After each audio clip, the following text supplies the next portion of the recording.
This is the MyHeart.net podcast. This show is produced by Dr. Philip Johnson in conjunction with VitalEngine.com. Please welcome your host, Dr. Alain Bouchard of Cardiology Specialists of Birmingham, Alabama, at St. Vincent's Medical Center, part of Ascension. Today we have a podcast on heart disease in patients with breast cancer.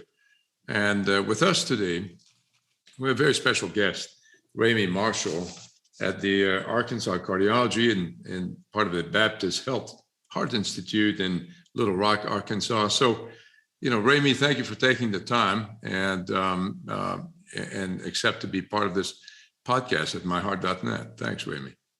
Yeah, Dr. Bouchard, thank you for having me. And I appreciate the opportunity to spend time with you and your audience, talking about a topic I know you and I have interest in, but really we're seeing growing interest internationally about something that has become a very complex and broad problem. So I'm glad to have the opportunity to spend some time with you and your audience today to try to spread some awareness on this topic. Yeah, I think that's the main purpose. And today on our podcast, we'll discuss why it's important to take care of your heart, particularly if you have breast cancer. We'll try to look at, who are the patients at risk for cardiac problem when they're treated for their breast cancer. We'll discuss a little bit about the cardiac complication, how can we prevent them and how can we treat them? And also what kind of follow-up, do we have for our patients that survive breast cancer to make sure that they remain healthy, both from, the heart standpoint as well as from their breast cancer. So let's dive in, if you don't mind, Ramey. And as we all know, advances in screening and treatment have improved very much the survival for patients with breast cancer. We have today about 3 million breast cancer survivors in 2020, and it's projected to be 5 million by 2030. And I think we can say that in average, the survival for women with breast cancer is excellent, and about 90% have a chance to survive, 5 years. But obviously, it takes a team approach. I mean, if you have a woman that's found to have a breast cancer, she has a primary care who usually refers this patient to an oncologist. She'll get to meet a radiation oncologist, and a lot of time even someone in pharmacy that specializes in oncology. So, Ramey, how does a cardio-oncologist fit in this picture? I think you hit on it right there. We kind of serve as the quarterback for what really should be a very collaborative partnership amongst each of those specialties. And then it can even extend into some more specialized specialties if needed, advanced heart failure, electrophysiology, interventional cardiology, interventional radiology. So it really can be it can be and it needs to be a collaborative team approach for what ends up being a very complex issue for a lot of patients. And as you touched on, a very growing population, which is a good thing. I mean, I don't want to discount the research and efforts that have gone into improving the survival, both from better screening techniques to more targeted therapies. But with it, for some, there can be some attenuation in that survival because they're succumbing to some of the morbidity and some of the side effects long-term of these therapies that treated their cancer. So trying to identify those patients from the front end, be with them through their treatment, and stay with them in some cases beyond treatment. It really takes a collaborative effort amongst the whole team taking care of that patient. Sounds good. So let's say, for example, you have a woman that just discovered she has breast cancer. She obviously has enough to worry about. So why should she be concerned about her heart? Well, I think, cardiotoxicity in relation to breast cancer really dates back to the 70s when we started using anthracycline therapy, at that point, daunorubicin. And that's really the first dated publication of cardiotoxic effects from cancer therapy dates back to the late 60s, when at that time it was being used for hematologic cancers in children. They saw that some of those kids were developing heart failure symptoms. and readily identified that connection with anthracyclines. And then you fast forward that to the 1990s when some more targeted therapies, which we'll talk about later on, one of which is trastuzumab, comes along. And in some of those early seminal trials, we see of 30% association of heart muscle dysfunction, and in some cases, clinical heart failure. So a lot of these patients, those are the cornerstones of therapy for these people. And, I'll try to provide some details and statistics along the way. I don't want it to, for it to become too dense though, because ultimately, if a patient has a 5% chance or a 15% chance of cardiotoxicity, the patient really only cares about whether or not they are one of those patients who get it. So we use those numbers and statistics that we're going to talk about today to try to identify patients who are at higher levels of risk. To a patient, they really just care about if they are that one person or if they do succumb to that complication. So for them, I would say most patients, this is just another risk factor for heart disease. And if they're going to get some of these treatments, then they need to consider themselves at risk. And I think it's our moral responsibility to educate them on potential adverse effects, not necessarily to scare them, but to prompt awareness for early signs of toxicity that they can look out for. And then on our end, for us to know who those patients are that we need to follow either a little bit closer, more often, or even for an extended period of time.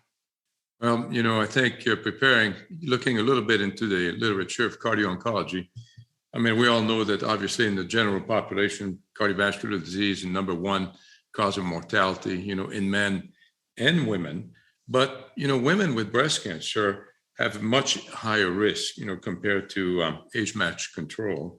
And this made me realize that taking care of the risk factors, and the comorbidity, that not only, and living a healthy lifestyle, not only reduce the cardiovascular mortality, but also increase the chance of breast cancer survival. And that's, I think that's really a big aspect, an aspect that we don't really realize, always in taking care of our patients.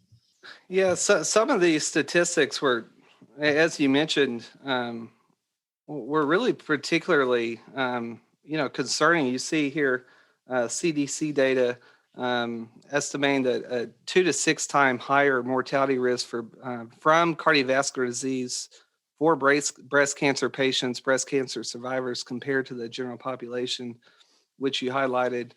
And, I think that, as you pointed out, cardiovascular disease still remains the number one cause of mortality for women in the United States. But the particular concern I think that many of us have is that there still is a far too great lack of awareness amongst the population for that problem, especially when you get into racial disparities, some of the minority groups. So when you add that to patients who have breast cancer, which we'll talk later on, there really can be quite a few overlapping risk factors as well that are shared between cardiovascular disease and development of breast cancer. And then you have a treatment that you're using for the breast cancer that has now become an additional risk factor for those patients. It really can put some of our patients, particularly for you and I who live here in the Southeast, right in the density of cardiovascular disease, it really puts our patients at risk long-term of succumbing to some of these cardiovascular toxic complications.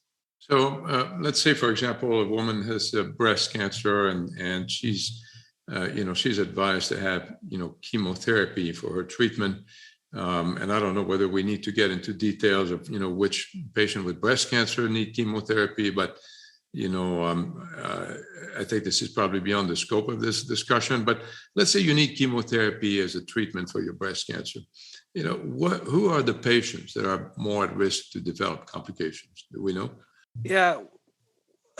Well, I think you started to go into something that we probably ignore too often. And I think for the sake of the talk, we just need to address a little bit, which is the overall landscape of the approach to breast cancer, because it really becomes a dense topic, to put it bluntly. And I think this is part of what causes a lot of, other cardiologists and providers a lot of angst, that they appreciate how complex this is. So forget about the patients. I mean, even the providers taking care of those patients can really have a lot of anxiety because of the complexity here.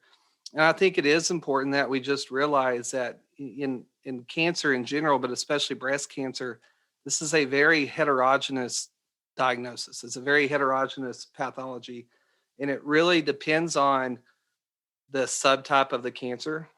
So in that case, we're talking about whether or not it's a hormone receptor positive or negative breast cancer, whether or not it's a epidermal growth factor or HER2 positive breast cancer, whether or not it's a triple negative breast cancer. It depends on the stage at diagnosis, the natural history, the expected prognosis. And then you get into, based on those things, what your intent of treatment is as that medical oncologist. So for your patient, is your intent a curative approach, which certainly would be the case in non-metastatic breast cancer? So in those situations, you're really looking to eradicate the tumor completely, both from the breast as well as lymph nodes. You're looking to prevent metastatic recurrence and spread, and ultimately focused on a curative approach to survival, versus a metastatic breast cancer, where you really are shifting your focus to prolonging life and palliation of symptoms. And from there, it just gets really down to the nitty gritty of which of these medications you use. But that's where I kind of just lean on the oncologist is clearly educated to that and making those decisions. I just need to kind of know, based on the treatment they're choosing, what is the expected prognosis of this patient's cancer? That way I know, from my end, when I'm formulating a surveillance schedule or a treatment plan, I know too, how aggressive do we need to be, both in starting preventive therapies as well as potentially raising a need for holding chemotherapy. But also we have to consider for the patient, immediate and long-term risk based on their own inherent risk factors and or presence of heart disease to begin with. So I think in general, when you look at these, I think we're going to see that it doesn't matter which of these therapies you use. There are different types of complications that can arise, of different varieties, of different severity. It really just depends on what that patient's going to get. But I think in general, at this point, if I'm a patient receiving cancer treatment, you have to almost inherently assume that there's going to be some cardiovascular risk, be it very small to high. And I think then you just have to raise the question as to the importance of getting screened, and then lean on your providers to kind of make the determination of how aggressive that screening schedule needs to be. From a patient standpoint, though, let's say you need chemotherapy, and we could talk about it later, but are there some kind of predisposing factor in that patient that can maybe kind of predict that we're going to have to watch them a little more carefully? I mean, something like previous coronary disease or hypertension or diabetes. Yeah, I think all of the traditional risk factors for cardiovascular disease end up being risk factors that identify patients in all these epidemiologic studies as those patients at highest risk of succumbing to cardiac complications. So particularly age ends up being by far and away probably the most, between that and just pre-existing heart disease, end up being the most two common risk factors for a patient to end up getting a cardiac complication. So age over 65 is one of concern. Pre-existing heart dysfunction. So if they have pre-existing heart failure, if they've had a prior myocardial infarction, if they have uncontrolled hypertension, if they do have diabetes, each of these things, especially when oftentimes we see a lot of overlap between those problems, end up just becoming additive risk factors for the patient. So, I think the lowest risk patients are going to be those who do not have pre-existing heart conditions, who are young and otherwise healthy, of which we see quite a few of. And then you are faced with the risk factors specific only to that drug that's going to be used. And even then, it's impossible sometimes to run away from a potential risk, because now they do have a risk factor for heart disease. It just so happens to be it's the medication. But at least from an identification standpoint, beyond the therapy itself, I think the things you hit on, the traditional risk factors, age, pre-existing heart disease, diabetes, high cholesterol, uncontrolled hypertension, these all end up becoming major risk factors for those patients. Right. So we have someone now treated with chemotherapy, and there are, probably 4 big classes of cardiac complication, and maybe we could kind of talk about them maybe one by one. Number one, is about the heart failure and the heart function. Number 2, we'll try to discuss a little bit the arrhythmia or the irregular heartbeat that we can see sometimes with these treatment. Number 3, maybe the hypertension, and probably finish by maybe some just arterial or arteriovascular complications, maybe briefly. So let's talk about the main problem that we see that we've been seeing for years, ever since I was in training, and that was a long time ago, a lot longer than you, Ramey. But already in 1990, we were talking about this cardiomyopathy or heart failure induced by adriamycin, doxorubicin. Let's talk about all the medication and the treatment that can affect heart function first. Yeah, so with breast cancer, you can kind of group together the treatments into the conventional chemotherapy. So these are the anthracycline therapies that you mentioned, the adriamycin or doxorubicin, the red devil, as many of the patients know them as. Then and also you have the taxane therapies as well, which is used commonly in breast cancer. Then you get into some of the more novel agents, or at least of the past 20 or 30 years. Trastuzumab or Herceptin is the major one there that we're going to talk about. That's a HER2 targeted monoclonal antibody therapy. You then get into the endocrine-based or hormonal-based therapies, so tamoxifen, aromatase inhibitors.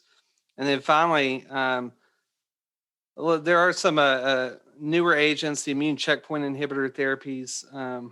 Not seeing that used as often with breast cancer in particular, but I am starting to see it, especially some of the more aggressive forms of cancer.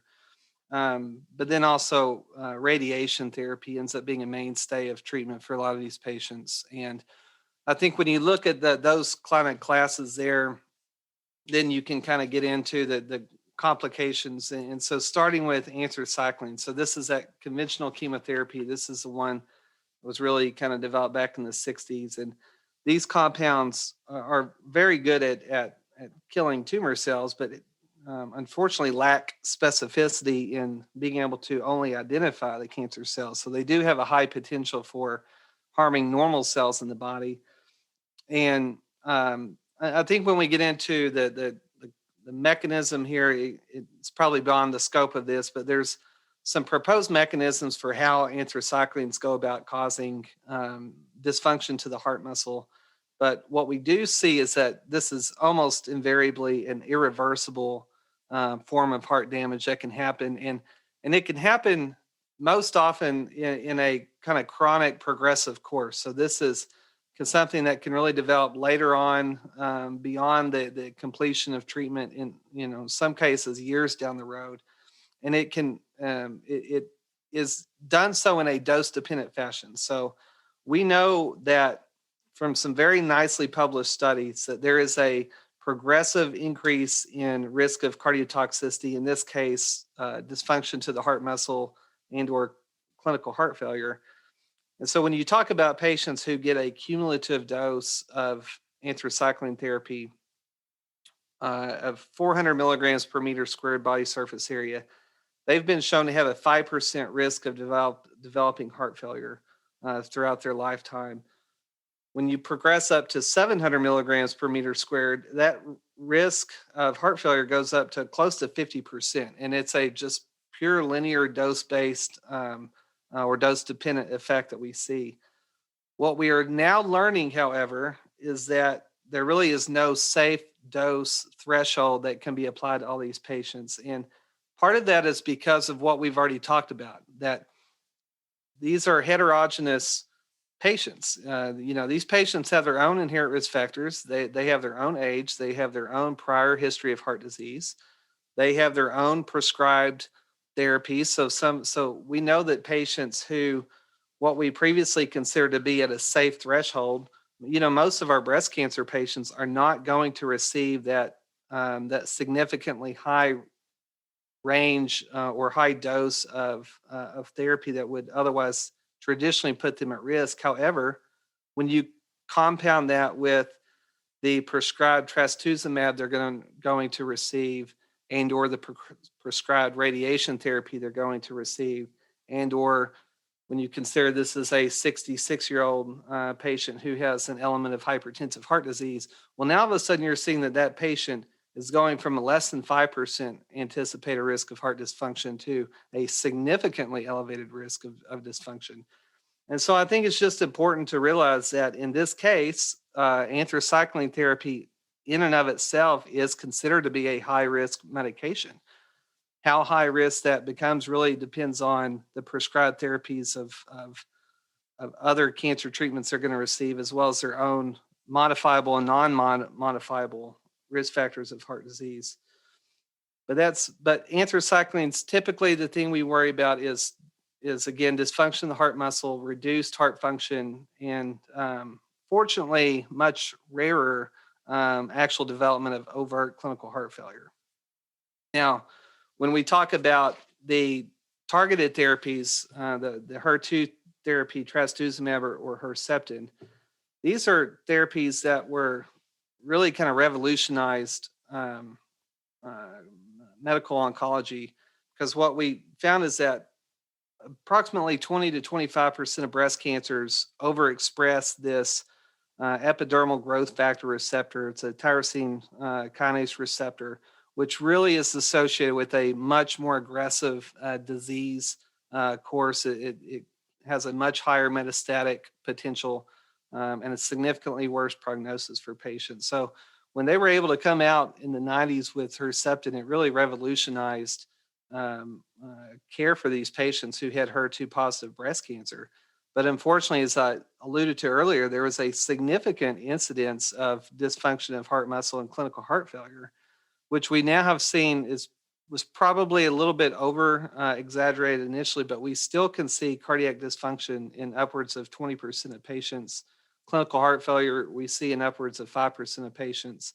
But again, it too depends on, is this therapy being used as monotherapy, or is this on the background of having received anthracycline and cyclophosphamide therapy? So in that case, we can see the rise of an incidence of heart failure upwards of close to 30% in those situations. But different from anthracycline therapy, these tend to be reversible and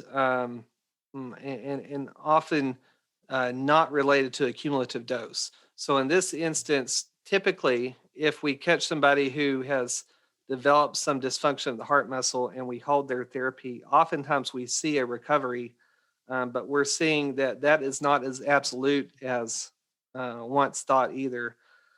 So that ends up being a very kind of nuanced thing that you kind of have to follow that patient closely.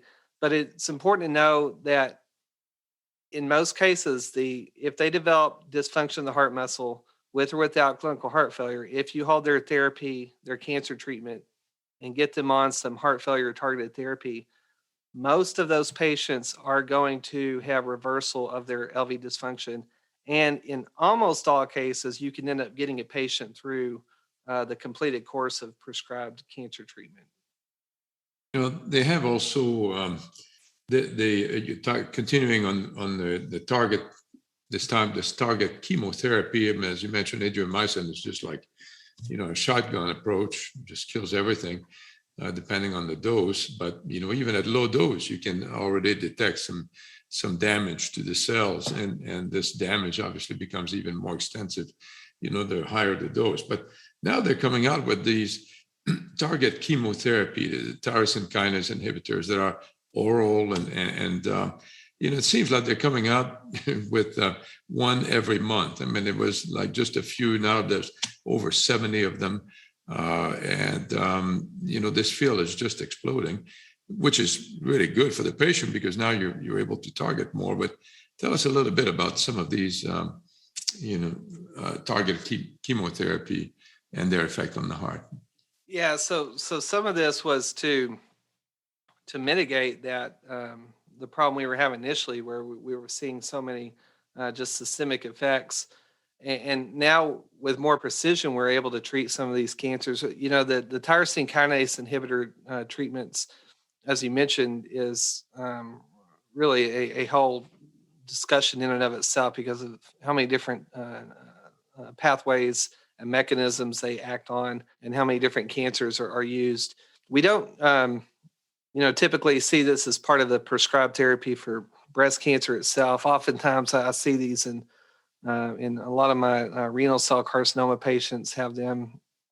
In those instances, it really depends on the class of tyrosine kinase therapy. For some of the ones used for kidney cancer, sorafenib, sunitinib, these drugs end up having a very high association with hypertension, and in some cases can be very difficult to manage. I have several patients who we've really have developed who have developed resistant hypertension while on these therapies, and fortunately we have we had the program in place. We're able to get them in quickly, get them on therapy, and escalate their antihypertensive therapy, working in close conjunction with the oncologist. And in most cases, we still are able to get them back on their therapy once we get their blood pressure controlled. But that can become a very challenging situation and can lead to diastolic dysfunction, diastolic heart failure, can put them at risk of having ischemic events, cardiovascular events, strokes. We see increased thrombotic events with some of the tyrosine kinase inhibitors. So both venothrombotic events, but also arterial thrombotic events. So I have one gentleman I'm thinking of who had a stroke on one of these medications, as well as in that same instance, he had a DVT that we ended up having to put a filter in for him. And then some of the more the even newer agents, the immune checkpoint inhibitor medications, fortunately, we don't see a high incidence of cardiac dysfunction. And probably in that instance, there's a lower incidence than the attention which is given to it. However, I think the attention is really made because the presentation of this toxicity can be fatal in many cases and very dramatic. So in these instances, we worry about myocarditis. So this is inflammation of the heart muscle itself by inflammatory cells, can really manifest with acute heart failure. So different from the anthracycline, these patients are going to come in soon after their first or second dose, oftentimes, of immune checkpoint therapy with clinical heart failure. They're going to be very sick. They might present with chest pain, arrhythmias. And in those instances, it's very important to get them off therapy, put them on immunosuppressive therapy with high-dose steroids. Oftentimes you end up needing to put them in the hospital for a period of time to stabilize them and also for close monitoring. Yeah, so it doesn't happen very often, probably 1% or less, but a high rate of mortality, about 50% mortality. Mm-hmm. Well, it's interesting. We used to have maybe just 4 or 5 of them. Now there's over 30, and there's apparently 2,000 undergoing investigation. Mm-hmm. So, I mean, a very powerful way to really beat cancer. We'll just have to really be careful and monitor the patient very carefully from cardiac standpoint. Yeah, and once again, this is where I think this field is just cardio-oncology in and of itself is just rapidly expanding. And it's just has placed again, for the patients, this represents progress for many patients from a cancer front, but from, dealing with potential complications, trying to stay educated on these complications, it can really become a burden on the healthcare system. So fortunately, there's really become increased awareness internationally as well as within the U.S. from many different societies who have put out guideline statements and consensus statements and or in the ACC, for instance, we have now an entire journal dedicated to cardio-oncology. So I think fortunately we're starting to see the appropriateness of awareness from a societal standpoint as far as these medical societies and guidelines go, and hopefully we're going to be able to get the awareness out, soon. But what is still lacking in many places is, it was only a few years ago. I haven't seen data from the past couple of years, but as of 2017, I think we had 9 formal cardio-oncology fellowship programs in the U.S. We have many states who still today do not have any formal program whatsoever of cardio-oncology. So you have a lot of patients that are at risk every single day getting these treatments. And what has really been eye-opening to me as I've come in and started my own practice is it's not a matter of getting awareness out to the general public and to patients, but many of my cardiology partners, many of my partners in oncology here in the state who I've had an opportunity to meet do not themselves understand the breadth and extent of this problem. And so trying to educate, all of these people can really be a significant responsibility on the healthcare system here. So I'm very glad to see, the American societies and the European and the British, the Canadian societies, and there really have been, both from a cardiology standpoint and oncology standpoint, a collaborative effort here to increase that awareness and try to keep up with the these newer agents that are constantly being developed and put out there with support of observation as well as clinical randomized trials.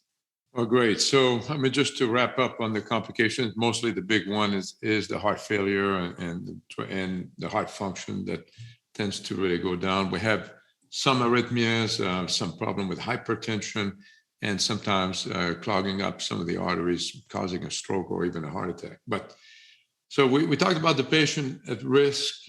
We talked about some of the problems that can happen. How do we mitigate the risk? How do we reduce the chance of getting this heart failure, for example? Well, I think it goes back to what we've already talked about. So I think starting with the stratification of baseline risk. So doing a risk assessment, again, I think if all things are equal, every single patient, really, if they're being prescribed one of these therapies, needs to have a full comprehensive risk assessment done.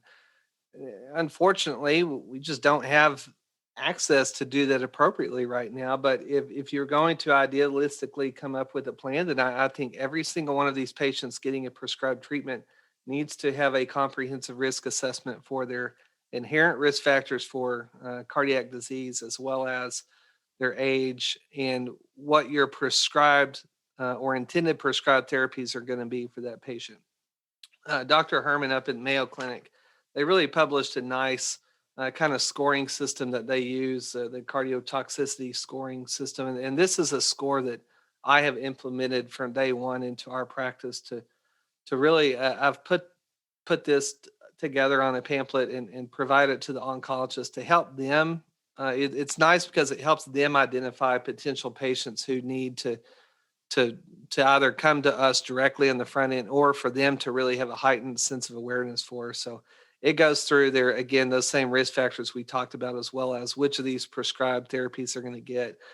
And then almost inherently, everyone's going to need some baseline imaging to establish a baseline level of heart function. So at this point, all major societies are recommending that be done with transthoracic echo, and specifically, if able, adding 3D echo techniques for volume and LV function, as well as doing LV longitudinal strain measurements if able as well. And these are used mainly to provide us ways of increased sensitivity at detecting complications on a subclinical basis. So, I tell people that you're coming in for a baseline risk assessment. That way we can kind of prescribe a treatment plan and or a surveillance plan for them based on their risk. So if it's someone who's at low risk, for instance, and they probably are fine to just get that baseline echo and then an echo at the completion of treatment. But if you have someone who is a high risk patient, you really need to be hypervigilant about getting these patients in, as often as every 3 months, sometimes as often as every other cycle, to repeat an echo to check their strain, to look for any subclinical changes. There's some variability on the definitions here, but most agree that if you're using strain, if there's a relative drop of 15% or more in the LV strain value, that could represent some significant underlying, at least subclinical change in their heart function, can be predictive of future drops in their LV ejection fraction. Certainly, if you have a 10%, an absolute 10% reduction in LV ejection fraction to a value of less than 50%, that certainly indicates cardiotoxicity. Each of these things should undoubtedly warrant sending someone to a cardio-oncologist, and possibly necessitates a suspension of cancer treatment, and to allow the patient some time to get on some heart failure targeted therapy. And then what we don't use as often in our own practice, just because of some of the limitations, is the cardiac markers. So cardiac troponin is one which has received some, a lot of data for, and really some good data. So cardiac troponin has been shown to be very predictive when positive of patients who are going to have adverse effects down the road. Conversely, negative cardiac troponin has been shown to have a very high, upwards of 99% negative predictive value at predicting patients who are going to do favorably. In our instance, just because of lab location, it becomes a little bit more difficult. So I tend to reserve the cardiac marker testing for my highest risk patients. I think if I had a lab here in-house, I would be utilizing it much more frequently. Looking at the other cardiac marker, BNP or NT-proBNP, there's really a lot of mixed data, and quite frankly, it just isn't near as strong as the data for cardiac troponin. So I tend to not use it as often. But I think between the echo and the cardiac troponin, these are fundamental to the cardio-oncology practice as far as monitoring these patients before, during, and after treatment. So you try to implement these kind of indicators of people at risk, and you follow those, obviously more carefully primarily with the echo, EKG and the echo, and follow these patients serially during that year of treatment, for their breast cancer. And then what about their healthy lifestyle and the risk factors of treatment of their hypertension or cholesterol? I mean, you're pretty aggressive with that. I am, and this is. I think this goes back to how to set up your cardio-oncology practice. I think it really depends on the setting. I'm in a private practice setting at a at Baptist Hospital here in Little Rock, Arkansas. It's the largest healthcare system in the state, but it's a non-academic institution. And I say that because we don't have our own oncology program here in-house. So it becomes a little bit more disjointed than if you were at an academic center with with a Department of Medicine, a Department of Oncology, Department of Cardiology, and all the diagnostics being done in-house. So I tried this initially to allow to kind of make a easy pathway for oncologists to send in patients for their screening echo, for instance. And then we could determine at that point whether or not they need to be seen. Well, what I found is that it ended up being much more difficult for me to keep up with who do I need to order that echo on in 3 months versus 6 months. And then patients really, I realized, lacked awareness of why they were coming in. And for me personally, I get a lot of pleasure professionally just from doing primary prevention and primordial prevention on patients. So talking about, I think I get just as much at keeping someone from developing heart failure as treating their heart failure. And I feel as high of an obligation to do that than to actually treat it to begin with. So I ended up just bringing all the patients in. When they get their echo, they come to see me. And we sit down immediately after that echo and explain, I try to get some sense of their awareness as to why they're here. Most of the time that the oncologist and/or radiation oncologist has really educated them on these potential effects. But then I go a little bit deeper and explain some of the potential manifestations of heart failure to look out for. So, shortness of breath, if they're getting short of breath laying in bed, if their exercise tolerance acutely drops, if they've developed palpitations or chest pain. We talk about these things to look out for. I kind of counsel them not as a means of scaring them, but just to impress upon them the need for them to continue follow up.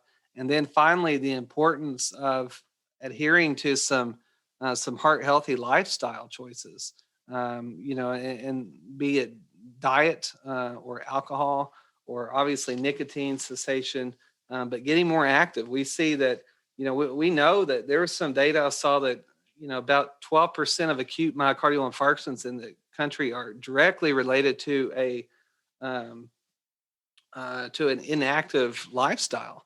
And we're seeing a lot of data too, that even from a young age, the more active kids are, teenagers are, they have a reduced risk of premenopausal breast cancer. So there's a lot of overlap there between counseling patients on heart healthy lifestyle changes as it relates to a reduced risk of heart disease, cancer, as well as potential cardio-oncologic complications.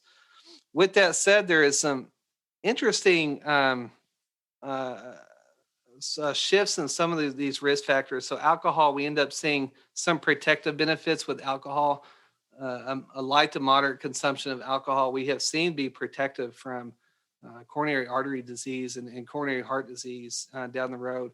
We really have not seen any protective effects. And in fact, mostly detrimental effects of alcohol in terms of cancer development of breast cancer. BMI is another one I was fascinated to see that we know that there is a clear risk associated with higher levels of BMI and increased risk of cardiovascular disease.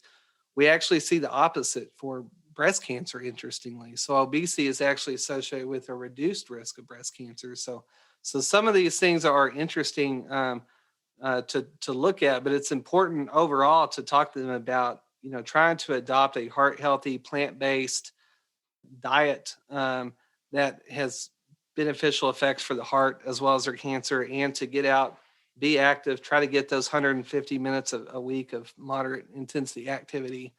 If they have indications for statin, I go ahead and do that. There are some protective benefits of statin that have been shown. And then as far as cardioprotective therapies go, there have been some mixed data as far as the primary use of a beta blocker or a heart failure medication to prevent cardiotoxicities from anthracyclines. We have seen some beneficial effects of the ARB. So candesartan has some protective effects that have been shown. Carvedilol has some mixed data, but overall, I think positive benefits have been shown with it. So the way I approach initiating those therapies is based on if someone is already coming to me for that initial assessment and they already have hypertension, they're already on any antihypertensive medication, or they have heart disease, I just go ahead and shift their medication regimen to one that I know is potentially cardioprotective from a cancer standpoint. So I get them on carvedilol, I get them on an angiotensin receptor blocker. Or if they come to me without those issues, if they are of a particularly high risk, if able, I go ahead and start one or both of those classes of treatment for them as well, just because of the potential benefit of protecting them from cardiac complications. Do you get calcium scores on some of your patients as primary prevention? I do, and where I really do that at is I've had a lot lately who want to talk about the risk of radiation-induced heart disease in particular. I think it's very important as a cardio-oncologist. I tell them on the front end, I'm not here to scare you away from your treatment. I'm here to educate you. That way we know what we need to do long-term for monitoring, but by and large, if your medical oncologist or radiation oncologist is urging you to get this treatment, it's based on lots of data that is showing a significant reduction in metastatic spread and or improved survival by getting that treatment. And so, one of the tenets of cardio-oncology is really to minimize any interruption in care. But part of that is to help, again, try to stratify their risk. So I have found it to be particularly beneficial to see somebody who I know needs radiation therapy, and I'm able to get a calcium score and either show that they have zero calcium and that at baseline their risk is low, albeit not zero, but at least it's low, so they can go into that knowing with a little bit more peace of mind that I'm at least at the lowest end of the risk here that I could be at. And then conversely, the patients who need to get radiation therapy, I use the calcium score once again because there's so much data that it really can improve adherence to statin medications, to exercise, to aspirin. When you can actually show them, it's that whole seeing is believing concept. When they can see their calcium, those patients in particular, we know that radiation is going to have an accelerated effect on atherosclerotic progression. So getting them on their statin medication and improving adherence, I have found calcium scores to be very beneficial as well. Plus, I mean, it's really minimal radiation. It's like a mammogram. But I thought it was kind of interesting. There was this Canadian National Cancer Surveillance System that suggests that postmenopausal women that had the most, of cholesterol in their diet had 48% increased risk of breast cancer.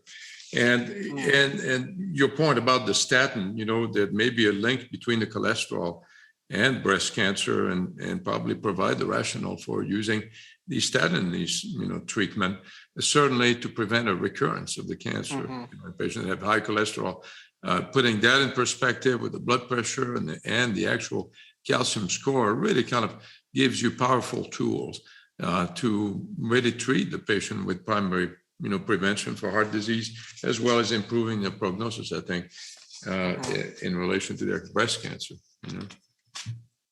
I think it makes plenty of sense. So you're talking about treatment of high blood pressure. We talked about a healthy lifestyle. Let's say, for example, we have a patient that is actually getting the chemotherapy, and you're finding, in the echo that you're finding some LV dysfunction, or you're finding some heart failure. So how do you treat them? We have good data. You mentioned briefly, some of the beta blockers as well as the ACE inhibitor to try to prevent. Let's say you have, LV dysfunction with your treatment. Do you go into the ARNI or more advanced treatment of heart failure? I do. Yeah, I think just expanding data that the ARNI class medications are really just having more and more beneficial effects. So I have a very low threshold for getting someone, certainly if they have developed what I consider to be clinical cardiac dysfunction, I go ahead and get them switched over to an ARNI medication. I've also used some of the SGLT2 inhibitor medications on these patients. And I think it depends on the severity of their LV dysfunction. If it's somebody who I have done a surveillance echo on, and they're, oftentimes, the strain is not perfect. So it has been shown to significantly improve the intra and inter observer variability when compared to just estimating LV ejection fractions looking at a 2D echo. But it still is not without its own shortcomings, and one of which is adequate visualization of the endocardial border. So when you've got someone who's just undergone radiation or surgery, there can be fibrotic changes and healing changes that really can make it difficult to get good echo windows and good visualization. So if I'm getting some despairing, views on, is the LV strain down, is the LV function, LVEF looks about normal, but now the strain is calculating low, or maybe I don't have a good visualization of the strain.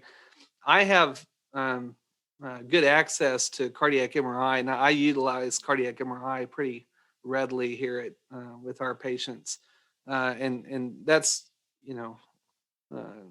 is understandably the gold standard for LV function and volumetric assessment, and also has the added benefit of tissue characterization. So I've had the patients who develop some palpitations on the immune checkpoint inhibitor that you mentioned earlier, checked the cardiac troponin minimally elevated. Well, in that case, I was able to do a cardiac MRI on that patient and see subtle findings of what really was pretty consistent with a mild degree of myocarditis. So we were able to interfere very quickly on that patient, get her started on 6-week course of steroid therapy. We stopped her checkpoint inhibitor and had complete resolution of the elevated troponin and symptoms. I had one lady who, very nice, one of my longest patients now in the clinic. She's a school teacher. She was put on trastuzumab therapy and ended up, unfortunately, developing, she's in her early 60s, a significant drop in her LV function. We were able to suspend her septin therapy. I did put her on, I believe, an ARNI at that time, as well as a beta blocker. We were able to get her heart function back, her ejection fraction. So my approach to her was her EF really went down to about the upper 30s. In her case, she was in her early 60s, had a family history of heart disease. Her functional status had been somewhat poor while getting her cancer treatment. I went ahead and got a coronary CTA on her just to definitively rule out coronary disease. And in doing so, I did it after a period of time of holding her septin therapy, getting her on some heart failure targeted therapy. And we saw that her ejection fraction had improved to the low 50s at that point. So we were able to completely exclude the existence of coronary disease. I did a retrospective volumetric EF assessment with the coronary CT, was able to see that her ejection fraction had improved. We got her back on we re-challenged her with her HER2 therapy.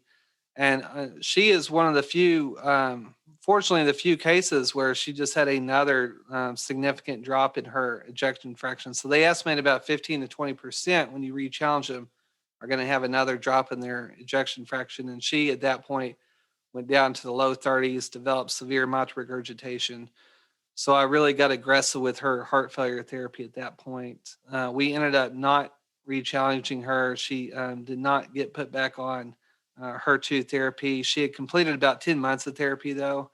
And fortunately, the last echo we had, her ejection fraction had completely normalized. Her mitral regurgitation was now trace. And so we at least were able to have a good outcome there. But that's been my general approach to a lot of these patients is typically a brief suspension, if needed, of their cancer treatment, and then to really amp up their heart failure therapy. But they really, once you get to that point, you really kind of transition to the heart failure guidelines themselves, and you just kind of go based on the goal-directed guideline recommended heart failure therapies at that point.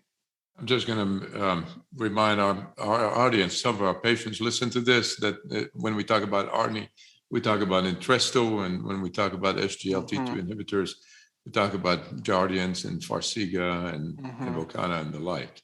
Yeah. Well, it sounds like very good. I mean, you're really implementing guideline, guided medical therapy in these patients. You're pretty aggressive, trying to kind of judge when it's a good time to kind of hold some of the medication, the chemotherapy, and when to restart, and so forth. How about if you have someone that is being treated with adriamycin and you have a lower EF? Do you use much dexrazoxane? Yeah, I myself have not. There's limited data with breast cancer just because the doses aren't as typically aren't as high as what we see with some of the hematologic malignancies, especially with childhood hematologic malignancies. So we see a lot more of that. And the FDA recommendations are really for those higher doses in those patients. So I myself have not used much of it. I think we have some ongoing clinical trials that are still looking at that because there is clearly significant benefits in protecting LV dysfunction from adriamycin. But I think that the patient population who does have pre-existing LV dysfunction would be particularly an attractive choice for considering the role of that therapy in that case. And there are some other modifying things that can be done. So using a liposomal formulation of the anthracycline, giving a continuous infusion rather than a bolus treatment. These are all things that can be done to modify that risk and mitigate that risk of LV dysfunction. But I've not myself used dexrazoxane that often. You talked a little bit about your case with your immune checkpoint inhibitor, the myocarditis. How do you treat that, Ramey? Yeah, so the first thing is to suspend therapy. So you have to stop the checkpoint inhibitor immediately. Get them on typically a very high pulse dose of steroids. And then you're going to extend the immunosuppressive therapy for 6 to 8 weeks in some cases, possibly even longer. Most of the time, in her case, we did not end up hospitalizing her because we caught it in a very mild early stage and followed her closely. But oftentimes these patients are going to get hospitalized. Quite frankly, they're often going to present clinically in a pretty robust state of heart failure and or having recurrent arrhythmias or ventricular arrhythmias. So these patients are going to be patients that you naturally would put in the CCU and watch them closely. But pulse dose steroids and stopping treatment are the initial name of the game in trying to rapidly treat that inflammatory cascade. Sounds great. But let's say, listen, our patient now has survived 1 year. Let's say she's in her 60s and she's placed on, she was a estrogen receptor positive. She's placed on fumarate. I mean, how do you actually follow these patients long-term? Do we have any recommendation or what are the guidelines, in following the patients that survive a breast cancer beyond 1 year? Yeah, this is where the guidelines really start to kind of lack clarity because I think in general, setting up a survivorship clinic, I think is really beneficial to the patients. And I think it's probably partly a lack of just data as far as the benefits of continued surveillance. How often are we going to be checking echoes? Every year, every 2 years, every 5 years in these patients? We have very good data, or at least some good consensus in regards to managing patients who have had radiation therapy. So we have guidelines support that they need some form of ischemic evaluation every 5 years. So my preference is to do a coronary CTA on those patients. I've identified several patients who have had accelerated proximal osteal LAD disease. One lady had high mid LAD disease, really out of proportion with her inherent natural risk factors, and we ended up having to perform a PCI with stent placement in her case. But we do have good guidelines for radiation, getting echoes every 1 to 2 years, surveying them for the development of carotid disease. But as far as the patient who just had medical exposure to anthracycline therapy, the guidelines are a little gray. Most would say that if definitely they need to be seen up to 1 year post treatment. If their LV function has remained completely normal, if their LV strain has remained normal, if they've not had any elevated cardiac troponin during the course of treatment, the likelihood of them developing latent cardiotoxicity is extremely low at that point. And I think that's probably the patient population you can say, these are the things to look out for, but for all intents and purposes, you probably don't need to worry about coming back every year. So that's going to be a naturally low risk patient to begin with. Conversely, I admitted a lady yesterday who came in with new heart failure symptoms, and she had received anthracycline therapy for non-Hodgkin lymphoma back in 2014. She had risk factors. She was a pack per day smoker. She has high cholesterol. Really was not overweight. Had family history of heart disease, but definitely came in with clinical heart failure, and previously received anthracycline therapy. Now approximately 7 years ago. I did a coronary CTA on her, and again showed that miraculously she had zero calcium. She had no coronary disease whatsoever. So she had a non-ischemic cardiomyopathy. Her ejection fraction measured 38%. She had a dilated cardiomyopathy, and I have no doubt that the anthracycline played a part of her kind of global risk for the development, whether or not it was the singular event. What we do know, which is interesting, is that the anthracyclines end up targeting the progenitor cells. So we end up seeing the second hit phenomenon that happens with latent LV dysfunction. So you have someone like her who receives anthracycline, but she is in her 60s and she does have other compounding risk factors. And then you get radiation down the road or some other insult that really can dramatically, I think, accelerate that presentation of heart failure in that case. So, we do see these latent presentations of cardiotoxicity, LV dysfunction in patients who've received anthracyclines. But by and large, these are patients who would have had probably abnormal LV strain or would have been classified a higher risk patient because of their age and or other competing risk factors. And I think those are the patients that you do need to try to keep them in your clinic and emphasize the importance of continued follow-up and trying to aggressively optimize these modifiable risk factors that they have. These are very good point. I have this patient that this woman, when she was 21, she had an abnormal growth, so she got a biopsy. She had non-Hodgkin lymphoma, one of her cervical node on the right side of the neck, and she underwent radiation at that time. It was this old cobalt, radiation, tried to limit the field, but I'm sure she got quite a bit of radiation. Interestingly, when she turned 60, she was referred to me for an abnormal EKG, an abnormal stress test. So I ended up doing a cardiac catheterization and found that she had a proximal occlusion of the right coronary artery, but good collateral flow. And she had very minimal symptoms. So I kind of treated her medically and watched her over the years. At the age of 70, she developed some problem with shortness of breath. She was quite limited. So we had someone reopen the right coronary artery and perform the CTO. This was 10 years after the diagnosis of the proximal right coronary occlusion. And interestingly, now she's 77 and she has an open right coronary artery, but her shortness of breath has actually increased again. And by echo, finding that she's developing AS and mitral stenosis. The radiation may have affected, the valves. At that time, she denied, that she had infection as a kid or anything like that. And certainly as you get older, you get more calcification developing. Possibly cobalt radiation had something to do when she was in her 20s. And we're seeing microvascular dysfunction as well. That's really becoming a lot more apparent.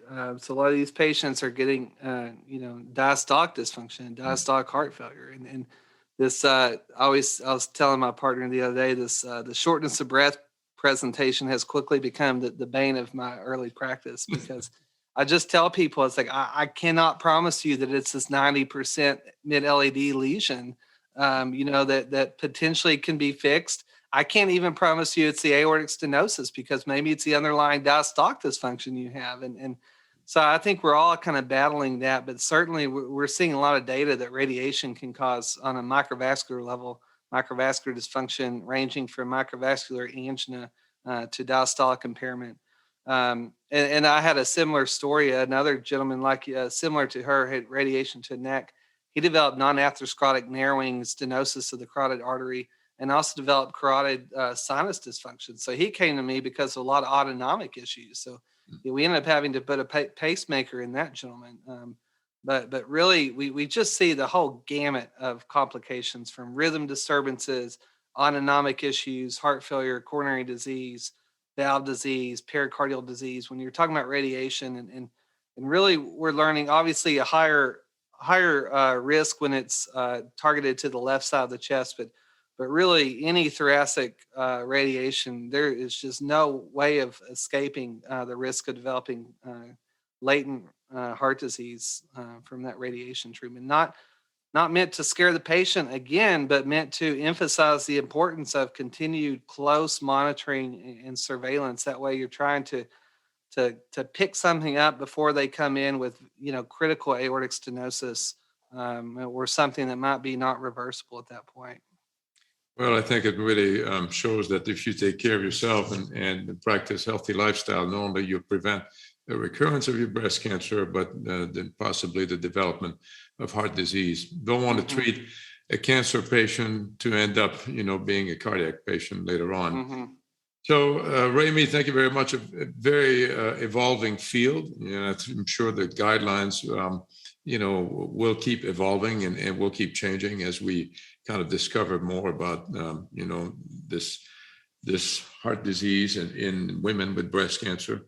And we'll have to stay in touch, man. Yeah. So I want to thank you. Ramey Marshell from Arkansas Cardiology at Little Rock in Arkansas.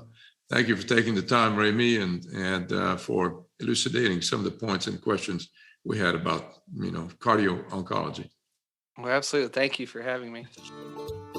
To learn more from our team of cardiologists, please visit us at MyHeart.net. You can also follow us on social media by searching MyHeart.net on Facebook and Twitter.